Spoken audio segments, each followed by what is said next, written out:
So today we are going to be solving AS level chemistry chemical energetics past paper. So chemical energetics can get real tricky sometimes, and it can be sometimes trickier than you think. So today we're going to be solving some past papers. Why I'm making this video? Because I discovered a very beautiful question that was being tested in May-June 2022 paper 13, and I loved the question. So I said, why not make a video and share it with you guys how to solve a tricky question like this. It might seem tricky to some of you, but it might be easy for some of you. Depends on your concepts.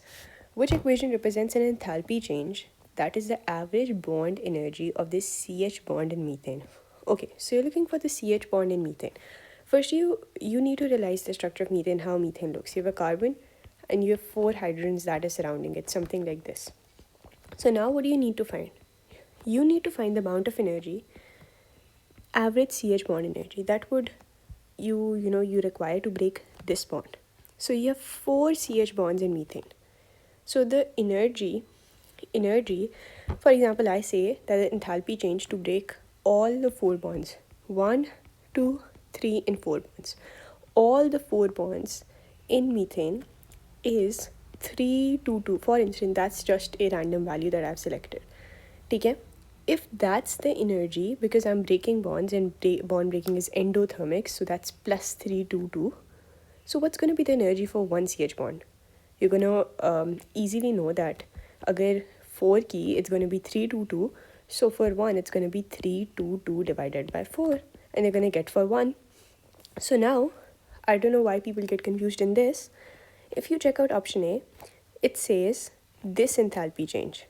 You have 1/4 carbon and you have hydrogen and you're forming 1/4 CH4. No, this cannot be. Why? Because you are finding the energy that's required to break this bond. You have to break this bond to find out the bond energy or form this bond. So that does not make sense. That not at all makes sense. B says 1/4 CH4 forms 1/4 C plus H. That is what you're looking for. Look, this might seem tricky, but you have to find the energy for one CH bond, this bond. So if the equation for all 4 bonds is CH4 forms a carbon plus 4 hydrogens, right? So now, since this is the equation for 4 CH bonds, so now you have to divide this entire equation, and enthalpy change for this I just said randomly 322. So now, since you're dividing the enthalpy change by 4, you have to divide the values, this value, and this value of the entire equation by 4. So divided by 4, divided by 4 and divided by 4. And when you're going to divide 4 by 4, you get answer as 1. So this is the equation we're looking for. So it's going to be option number B. And that's going to be the energy required to break one CH bond. Okay? Now some of you might think option C as well. Okay, now what's happening in option C is that you have a CH4, you're forming 1 carbon and 4 hydrogens. Well and good, you're breaking the 4 bonds. But what's happening over here is that you're breaking all 4 bonds. And that's going to be equals to the energy of 4 CH bonds. We need the energy for 1 CH bond, but the average bond energy of this CH bond in methane. So this is going to give you the energy of 4 CH bonds. If this entire equation was divided by 4, 1/4 and 1/4, then that would be the energy for 4 CH bonds. I hope you get it. And option number D says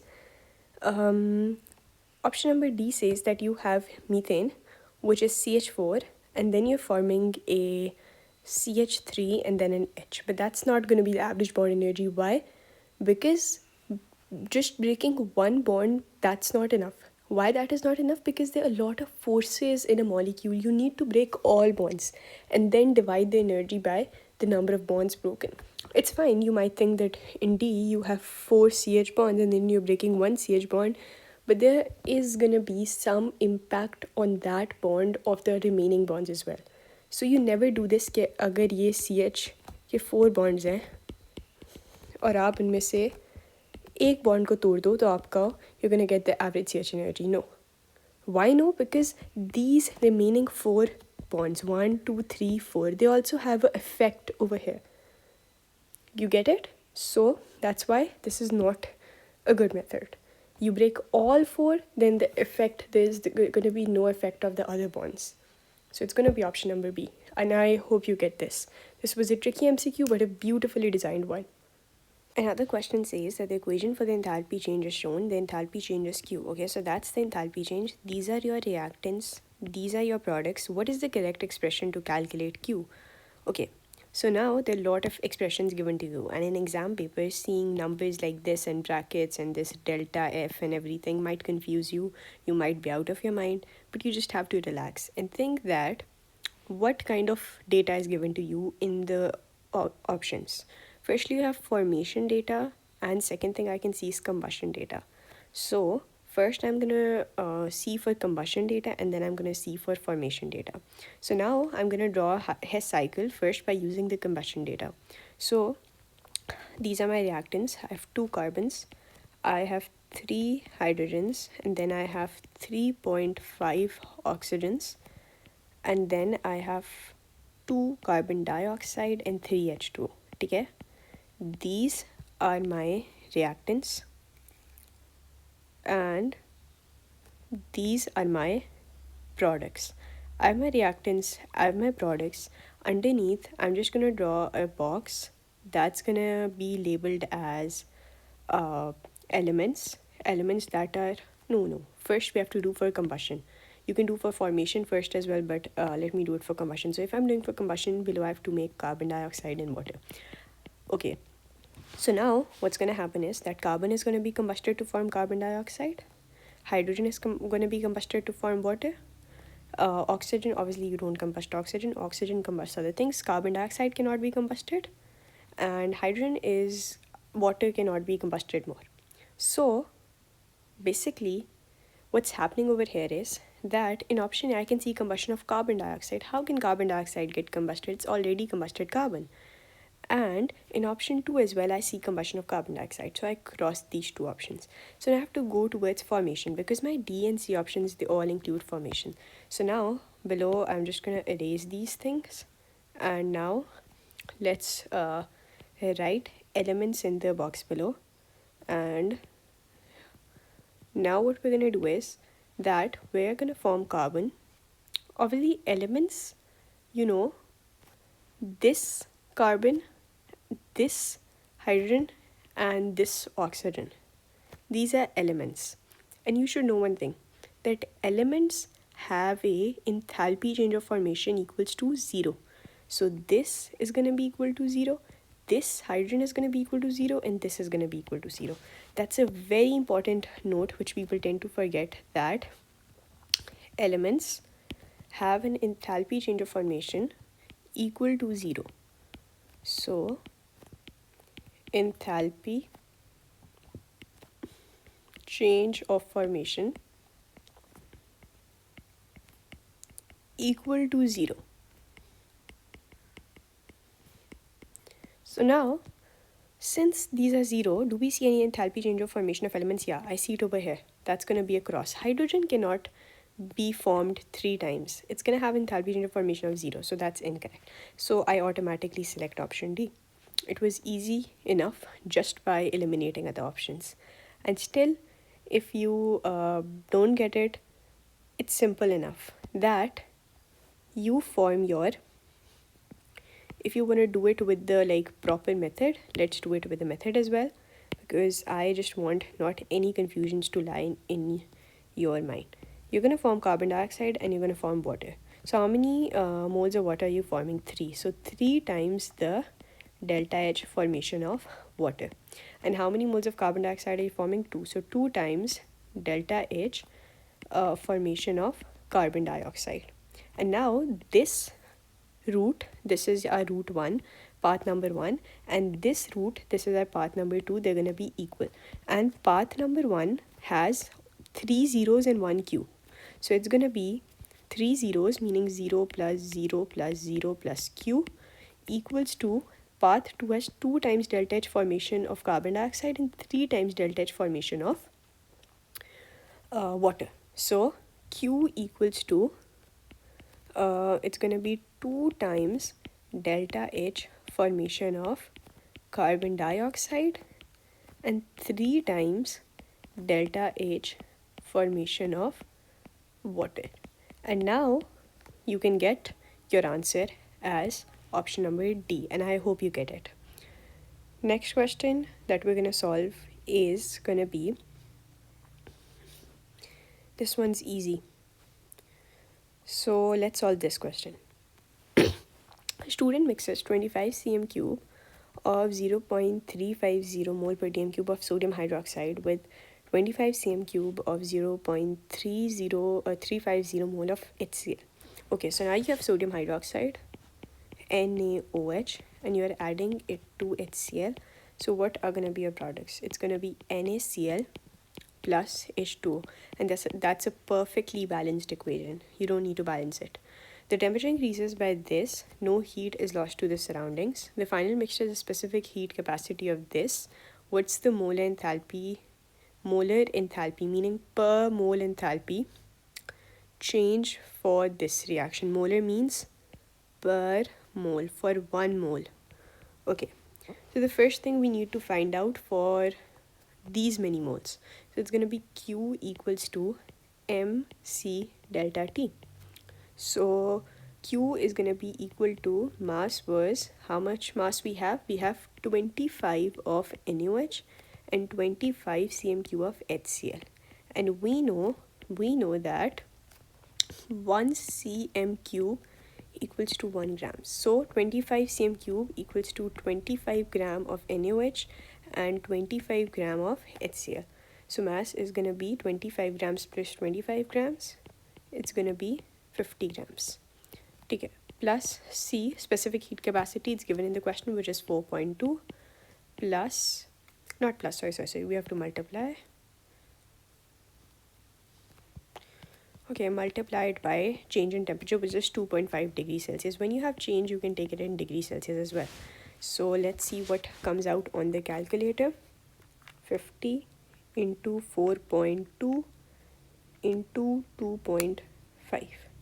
And we get 525. So Q equals to 525 kilojoules. Okay, so now for how many moles do we get this energy? You need to figure it out. This energy is for how many moles? And how are we going to find out the moles? Moles are going to be found out by concentration times volume. So now let's figure out the moles. Moles equals to concentration, which is 0.350 times volume, which is 25. But since we have to take the volume in dm cube, it's going to be divided by 1000. Let's plug it in our calculator. 0.350 multiplied by 25 divided by 1000, and this gives me 8.75 into 10 raised to power -3. So now for these many moles, my enthalpy changes this. I need to find molar enthalpy change for 1 mole. So now I use ratio method. For my 8.75 to 10 raised to power -3 moles, my enthalpy change is 525 kilojoules. Okay? For my 1 mole, my enthalpy change is going to be X. Now I figure out the value of X by simple ratio method. X going to be 525 divided by 8.75 into 10 raised to power -3, and let's see what X comes out to be. Okay, 525 divided by our answer, and X comes out to be a answer that is present. It was in joules, it was not in kilojoules. This was in joules, the answers were in kilojoules. You cannot get it in kilojoules because when you calculate Q simply from the data that is like simple data, you cannot get in kilojoules. Okay, so it's 60,000 joules, and if we convert it into kilojoules, we divide it by 1000. This and that comes out to be 60 kilojoules per mole. I hope you got this calculation. It was very important, and it's going to be negative. Why it's going to be negative? Because you know what you're doing is neutralization, and you know neutralization is a exothermic reaction. No need to explain this thing. Okay, now these two questions, these are pretty easy, but some people might find them difficult as well.